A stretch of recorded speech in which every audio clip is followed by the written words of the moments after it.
अस्मद्गुरुसमारम्भां यतिशेखरमध्यमाम् लक्ष्मीवल्लभपर्यन्तां वन्दे गुरुपरम्पराम् ஆழ்வார்கள் வாழி அருளிச் செயல் வாழி தாழ்வாதுமில் குறவர்தாம் வாழி ஏழ்பாறுமுய்ய அவர்களுரைத்தவைகள்தாம் வாழி செய்யமறை தன்னுடனே சேர்ந்து அகலகில்லே நிறையுமென் அலர்மேல் மங்கை உரை மார்பா நிகரில் புகழாய் உலகம் உன்னுடையாய் என்னையாழ்வானே நிகரிலமரர் முனிக்கணங்கள் விரும்பும் திருவேங்கடத்தானே புகழொன்னில்லா வடியேன் உன் அடிக்கீழமர்ந்து புகுந்தேனே அகில புவன ஜன்மஸ்தேம பங்காதிலீலே வினத விவித பூத விராத ரக்ஷைகதீக்ஷே ஸ்ருதிசிரசி விதீப்தே பிரம்மணி ஸ்ரீனிவாசே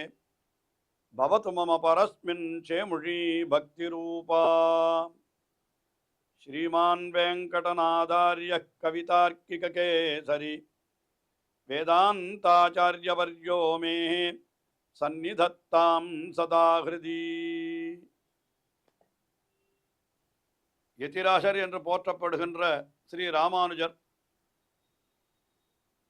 அவருடைய பெருமைகளை எல்லாம் விளக்கி யதிராஜ சப்ததி என்ற ஸ்தோத்திரத்தை அருளி செய்திருக்கிறார் வேதாந்த தேசிகன். 70க்கும் மேற்கொண்ட ஸ்லோகங்களை கொண்டதாய் விளங்குகின்றபடியினாலே இந்த ஸ்தோத்திரம் யதிராஜ சப்ததி. சப்ததி என்றால் 70. ஆஹா, ஸ்ரீ ராமானுஜரை பற்றிய 70 என்றால் 70க்கும் மேற்பட்டவை என்று பொருள். அப்படிப்பட்ட ஒரு அற்புதமான ஸ்தோத்திரம். இந்த ஸ்தோத்திரத்திலே வேதாந்த தேசிகன் ஸ்ரீ ராமானுஜருடைய பெருமைகள், அவருடைய அடியாருடைய பெருமைகள், அவருடைய திருவாக்குகளுடைய பெருமைகள், அவருடைய சித்தாந்தம், அந்த மத கோட்பாடு, அதனுடைய பெருமைகள் எல்லாவற்றையும் மிக அற்புதமாக பல பல உதாரணங்களோடு மிக அழகாக நமக்கு விளக்கி கொண்டு வருகிறார். அதிலே இப்பொழுது 56வது ஸ்லோகம். இந்த ஸ்லோகத்தில் என்ன சொல்லுகிறார்? நம்முடைய ஸ்ரீ ராமானுஜர் அவதரிக்கவில்லை என்றால் இந்த உலகம் என்னவாயிருக்கும்? எம்பெருமான் அவன் தோன்றிலனேல் என்று சொல்லுகிறார். ஒருவேளை அவர் அவதரிக்கவில்லை என்றால் எல்லாரும் அறியாமையாக இருளிலே என்றோ மூழ்கி கிடப்பார்கள் என்று சொல்லுவார். அதாவது இருள் என்பது என்ன? ஒரு பொருள், எந்த பொருளை நாம் அடைய வேண்டும், அது நமக்கு வேண்டிய பொருளா வேண்டாத பொருளா என்னெல்லாம் காட்டி கொடுப்பது எது என்றால் வெளிச்சம்தான். வெளிச்சம் இல்லாவிட்டால் இருளிலே நாம் என்ன பண்ணுவோம்? ஏதோ ஒரு பொருளை போய் நமக்கு வேண்டியது என்று நினைத்து தொடுவோம். அது ஒருவேளை பாம்பாக இருந்தது என்று வைத்துக் கொள்ளுங்கள். அது பாம்பு என்று வெளிச்சம் இருந்தால் தெரிந்தால் கிட்டையே போகாது இருந்து விடலாம். தெரியாத இருளிலே போய் கை வைத்தால் என்ன ஆகும்? அது பாம்பு, தேள் முதலானவை நமக்கு துன்பத்தை விளைத்து விடும். அது நமக்கு அப்படியெல்லாம் ஆகாமல் நல்ல வெளிச்சத்தை, அதாவது ஞானமாகிற வெளிச்சத்தை நமக்கு கொடுத்தவர் ஸ்ரீ ராமானுஜர் ஆகையினாலே ஸ்ரீ ராமானுஜர் என்பவர் எப்படிப்பட்டவர்? குன்றின் மேலிட்ட விளக்கு போலே என்று அவரை கொண்டாடுகிறார் வேதாந்த தேசிகன் இந்த 56வது ஸ்லோகத்திலே.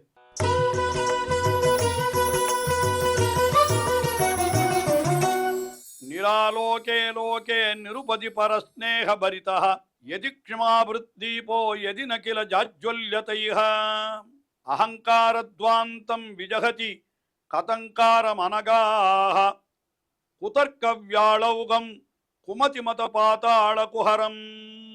நிராலோகே லோகே, நிராலோகம் என்னாலன்னா அறிவின் ஒளி வீசப்பெறாத இந்த உலகம்.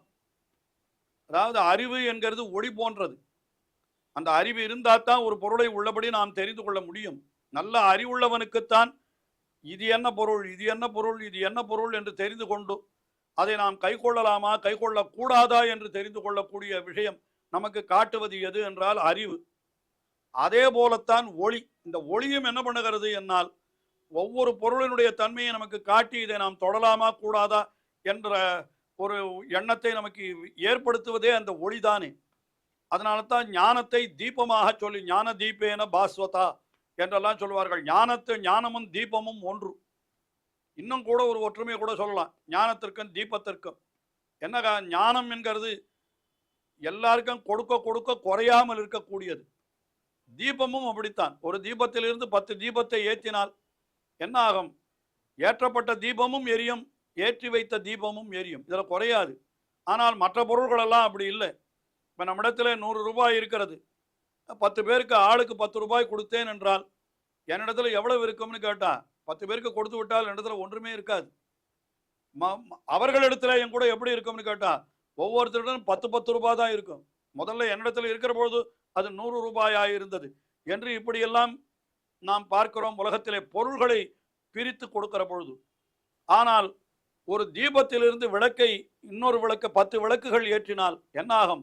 இந்த தீபத்தில் எவ்வளவு வெளிச்சம் இருக்கோ அதே வெளிச்சம் அந்த 10 விளக்குகளிலேயும் இருக்கும். அதுபோலத்தான் ஞானம். நம்மிடத்தில் இருக்கிற ஞானத்தை மற்றவர்களுக்கு நாம் உபதேசித்தோமானால் என்ன ஆகும்? மற்றவர்களுக்கும் அது போய் சேருகிற பொழுது அது அதே அளவில் இருக்கும். இவனிடத்திலும் குறையாது, அவர்களிடத்திலும் குறையாது என்றெல்லாம் பார்க்கிறோம். அதனால ஞானத்தை தீபமாக சொல்லுவது வழக்கம். அதனால அறிவு என்கிறது தான் ஒளி. அந்த அறிவொளி என்றே சொல்லுகிறார்களே, அந்த அறிவொளி இல்லாவிட்டால் இந்த உலகம் அது என்ன ஆகும்? என்னால் அது அப்படியே போய் மற்ற மதங்கள் சொல்லக்கூடிய கருத்துக்களை எல்லாம் போய் நம்முடைய புத்தி விழுந்து அது என்ன ஆகுமா? சொல்றார் பாருங்கள், பின்னடிகளில் சொல்லுகிறார் என்னன்னா, அகங்காரத்வாந்தம், அகங்காரமாகிற இருட்டை உடையதாய் இருந்து கொண்டு குதர்க்க வியாலோகம், குயுக்திகளாகிற துட்ட ஜந்துக்களுடைய கூட்டம் இருக்கக்கூடிய குமதி மத பாதாள குஹாம், வேறு மதங்களுடைய பாதாள குகையிலே கொண்டு போய் நம்மை தள்ளி விடுவது அறியாமை. அறியாமை என்கிறது என்ன பண்ணும்? ஒரு பெரிய இருட்டு. அது அந்த இருட்டில் சாதாரணமாக என்ன சொல்லுவார்கள், கேரள தேசத்துல எல்லாம் சொல்லுவது உண்டு, சில இடங்களிலெல்லாம் பெரிய பள்ளங்கள் இருக்கும். அந்த பள்ளங்களெல்லாம் நல்ல வெளிச்சத்தில் போனால் தான் தெரியும். தெரியாமல் போனால் என்ன ஆகும்? அந்த பாதாளமான பெரிய குகை, அதில் விழுந்து விட்டால் அதற்கு பிறகு பிழைப்பது என்பதே கிடையாது. சொல்லுவார்கள் சில இடங்களில் 200 அடி 300 அடி எல்லாம் பள்ளம் இருக்குமா. அந்த பள்ளத்தில் சாதாரணமாக வேடிக்கையாக சொல்லுவதுண்டு. என்ன சொல்லுவார்? 2 பேர் பேசிக்கொண்டே போவார்களாம். பேசிக்கொண்டே திடீர்னு ஒருத்தனை பார்த்தா காணும். எங்கடா காணுமே, எங்கேயானா பள்ளத்தில் விழுந்து விட்டாயா என்று கேட்டால் இதோ விழுந்து கொண்டே இருக்கிறேன் என்று சொல்லுவனாம். அப்படின்னா என்ன அர்த்தம்? அவ்வளவு தூரம் இன்னும் கீழே போய் சேரல, அவ்வளவு தூரம் இருக்கிறது பள்ளம் என்று இப்படியெல்லாம் வேடிக்கையாக சொல்லுவதுண்டு. அப்படிப்பட்ட பாதாளத்தில் விழுந்து விட்டால் மறுபடியும் எழுந்து மேலே வருவது என்பது இல்லவே இல்லை, கிடையவே கிடையாது. இப்படி பாதாளத்தில் விழுவதற்கு என்ன காரணம் என்னால் வெளிச்சம் இல்லை, அறிவில்லை. நம்முடைய அதாவது அது இந்த இடத்திலே பள்ளம் இருக்கிறது என்று காட்டுவதற்கு நமக்கு தீப ஒளி வேண்டும். அந்த ஒளி இல்லை என்றால் என்ன ஆகும்? அது அப்படித்தான் நாம் வீணாய் போவோம். அப்படி வீணாய் போகாமல் நம்மை காக்கின்ற ஒளியாய் இருப்பவர் யார் என்றால் ஸ்ரீ ராமானுஜர் என்று அதைத்தான் இந்த ஸ்லோகத்திலே எப்படி சொல்லுகிறார் என்றால், அவர் எப்படிப்பட்டவர்? பரஸ்நேக பரிதா நிருபதி, பரஸ்நேக பரிதா நிருபதி என்னால் என்ன அர்த்தம்? இயற்கையான எந்த குறையும் இல்லாதவராய் அவர் எப்படிப்பட்டவர்? பரஸ்நேகம், பகவானிடத்தில் இருக்கக்கூடிய பக்தி, அந்த பக்தியாலே நிறைந்தவராய் இருக்கக்கூடிய ஸ்ரீ ராமானுஜராகிற தீபம் என்று சொல்லுகிறார். அதாவது இந்த இடத்துல ஒரு ஸ்லேஷம், ஸ்லேஷம் என்னாலனா இரட்டுற மொழிதல். ஸ்நேகம் என்கிறதுக்கு பக்தி என்று ஒரு பொருள் உண்டு.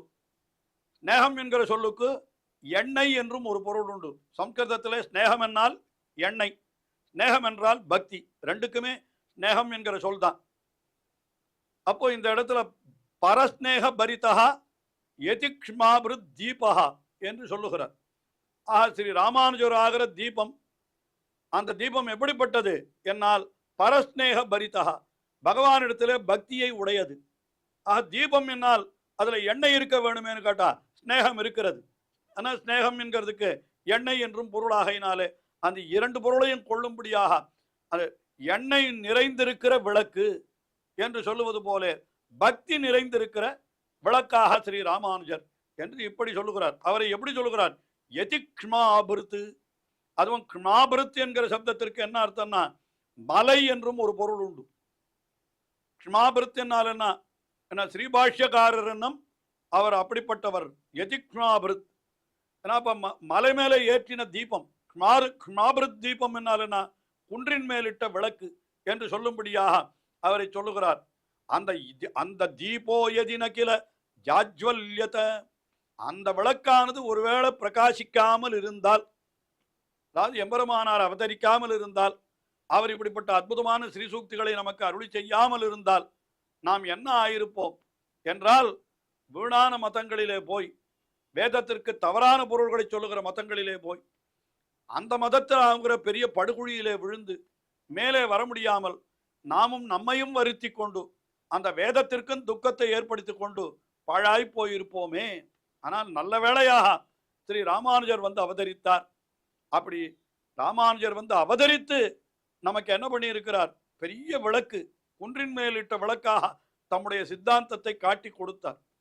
அதாவது வேதத்திற்கு இவர் ஒரு விளக்கேற்றினார் என்னால் அர்த்தம். இந்த குன்றின் மேலிட்ட விளக்கு அது என்ன பண்ணும்னு கேட்டா, வெளிச்சம் அப்படி விழுந்தா நடுவில் ஏற்றி வைத்த விளக்காயிருந்தால் மத்தியமணி தீபம், மத்திய தீப நியாயம் என்று ஒரு விளக்கு ஒரு விஷயம் சொல்லுவார்கள். நிச்சயமாக இங்கே அது நன்றாக நாம் நினைத்து பார்க்க வேண்டும். அதாவது ஒரு அறையினுடைய நடுவிலே ஒரு விளக்கை வைத்து இருந்தால் அந்த விளக்கு என்ன பண்ணும்? நடுவிலேயும் வெளிச்சத்தை பரப்பும், அந்த ஓரத்திலேயும் அந்த பக்கத்திலேயும் வெளிச்சத்தை பரப்பும், இந்த பக்கத்திலேயும் வெளிச்சத்தை பரப்பும். ஓரத்திலே ஒரு விளக்கு வைத்தால் என்ன ஆகும் என்னால் அந்த பக்கத்தில் மட்டும்தான் விளக்கு வெளிச்சம் வருமே தவிர நடுவிலேயும் வெளிச்சம் இருக்காது, ஓரத்திலேயும் இருக்காது, இன்னொரு பக்கத்திலேயும் இருக்காது. ஆனால் மத்தியமணி குன்றின் மேலிட்ட விளக்கு என்னால்னா எல்லா பிரதேசத்தையும் அது வெளிச்சமாக்குகிறது. இது எதற்காக சொல்லுகிறோம்? ஸ்ரீ ராமானுஜருடைய ஆகிற விளக்கு அது மத்திய தீபம், குன்றின் மேலிட்ட விளக்கு. அதனால தான் அது என்ன பண்ணுகிறது? தன்னுடைய வெளிச்சத்தை வேத வாக்கியத்தின் மேலும் செலுத்துகிறது, அபேத வாக்கியத்தின் மேலும் செலுத்துகிறது, நடுவில் இருக்கக்கூடிய கடக வாக்கியத்தின் மேலும் செலுத்துகிறது. 3 வாக்கியங்களுக்கும் பொருத்தமான பொருளை சொன்னவர் ஸ்ரீ ராமானுஜர் என்று கீழ் ஸ்லோகங்களிலே சொன்ன அர்த்தங்களை இங்கே நாம் நினைவிலே கொள்ளுவோமானால், அப்பொழுது ஸ்ரீ ராமானுஜர் ஆகிற தீபம் அது எப்படிப்பட்ட தீபம்? க்ஷ்மாபிர் தீபா, மலைமேலிட்ட விளக்கு. அது மலைமேலிட்ட விளக்கு என்ன பண்ணும்னு கேட்டா எல்லா இடத்திலும் வெளிச்சத்தை பரப்பும். மற்ற ஆச்சாரியர்கள், மற்ற சித்தாந்தங்கள் அவர்களையும் விளக்கு என்று சொன்னாலும் கூட அவர்கள் என்ன பண்ணுகிறார்கள்? வெறும் வேத வாக்கியத்திற்கு மட்டும் ஒருத்தர் வெளிச்சம் பாய்ச்சுகிறார், இன்னொருத்தர் என்ன பண்ணுகிறார்? அபேத வாக்கியத்திற்கு மட்டும் வெளிச்சத்தை பாய்ச்சுகிறார். இவர் 2 பேரும் நடுவில் இருக்கக்கூடிய கடக வாக்கியம் அதை கண்டுகொள்வதே இல்லை. ஆனால் ஸ்ரீ ராமானுஜர் அந்த கடக வாக்கியத்தை முக்கியமாக வைத்துக் கொண்டு வேத வாக்கியத்தையும் கடக வாக்கியத்தாலே பொருந்து விடுகிறார், அபேத வாக்கியத்தையும் கடக வாக்கியத்தாலே பொருந்து விடுகிறார் என்று பார்க்கிற பொழுது இவர்தான் குன்றின் மேலிட்ட விளக்கு. மற்றவர்களெல்லாம் ஒரு பகுதிக்கு மட்டும் விளக்கு என்று வேணுமானால் அவர்கள் விளக்கே இல்லை என்று சொல்ல முடியாது, அவர்களும் விளக்கு. ஆனால் ஒரு பகுதிக்கு மட்டும்தான் அவர் வெளிச்சம் பாய்ச்சுகிறார்கள். ஆனால் ஸ்ரீ ராமானுஜர் அப்படி அன்றிக்கே எல்லா இடத்திலும் வெளிச்சத்தை பாய்ச்சுகிறார். என்ன காரணம் என்னால் நிருபதி பரஸ்நேக பரிதா என்று குறைவில்லாத எம்பெருமானிடத்திலே குறைவில்லாத பக்தியை உடையவராய் இருக்கிறார். அந்த பக்தி காரணமாகத்தான் அவருக்கு இப்படிப்பட்ட சித்தாந்தம் அவருக்கு கிடைத்தது என்று சொல்ல வேண்டும். எம்பெருமானுடைய அருளாலே கிடைத்த சித்தாந்தம் இல்லையோ இது? இது தம்முடைய ராமானுஜர் தம்முடைய முயற்சியாலோ தம்முடைய சொகபோல கல்பிதம் என்று சொல்லப்படுகின்ற தம்முடைய புத்திக்கு தெரிந்த விஷயத்தையோ அவர் சொல்லிவிடவில்லை. பின்ன என்னன்னு கேட்டா, பகவான், பிராட்டி, சேன முதலியார் என்று ஆச்சாரிய பரம்பரை அத்தனை பேரும் வழி வழியாக காட்டி கொண்டு வந்தார். அந்த பரம்பரையிலே வந்த அர்த்தங்களை இன்னும் நன்றாக நமக்கு வெளிச்சம் போட்டு காட்டினவர் ஸ்ரீ ராமானுஜர். அதனால்தான் நிருபதி பரஸ்நேக பரிதா என்று எம்பெருமானிடத்திலே பக்தியானது மிகவும் நிறைந்திருக்க பெற்றவரான இந்த ஸ்ரீ ராமானுஜராகிற குன்றின் மேலிட்ட விளக்கு அது நமக்கு கிடைத்திராமல் போயிருந்தால் என்ன ஆயிருக்கும் என்னால் பெரிய குகையாகிற பாதாள படுகுழியிலே விழுந்து நாம் வீணாகவே என்றோ போயிருப்போம் என்று மிக அழகாக ஸ்ரீ ராமானுஜருடைய சித்தாந்தத்தை அதை விளக்கு என்றும் அதிலேயும் நடுநாயகமான விளக்கு அது யதிக்ஷ்மாபிருத்தீபா என்று மலைமேலிட்ட விளக்கு என்றும் இப்படி அந்த ஸ்ரீ ராமானுஜருடைய சித்தாந்தத்தை மிக அற்புதமாக விளக்கியருள்கிறார் வேதாந்த தேசிகன். தொடர்ந்து அவருடைய இன்னும் இருக்கிற ஸ்லோகங்களை அனுபவிப்போம். ஸ்ரீயக்காந்தாய கல்யாண நிதயே நிதயேர்த்தினாம் ஸ்ரீவேங்கட நிவாசாய ஸ்ரீனிவாசாய மங்களம். ஸ்ரீமத் சுந்தர ஜாமாத்ரு முனிமானசவாசினே சர்வலோக நிவாசாய ஸ்ரீனிவாசாய மங்களம்.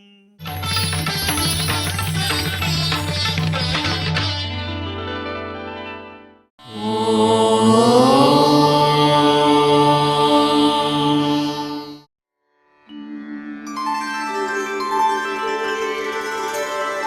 विना वेङ्कटेशं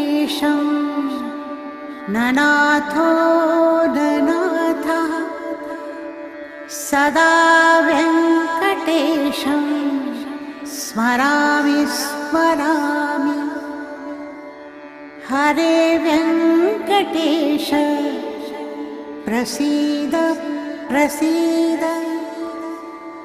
प्रियं वेङ्कटेश प्रयच्छ प्रयच्छ।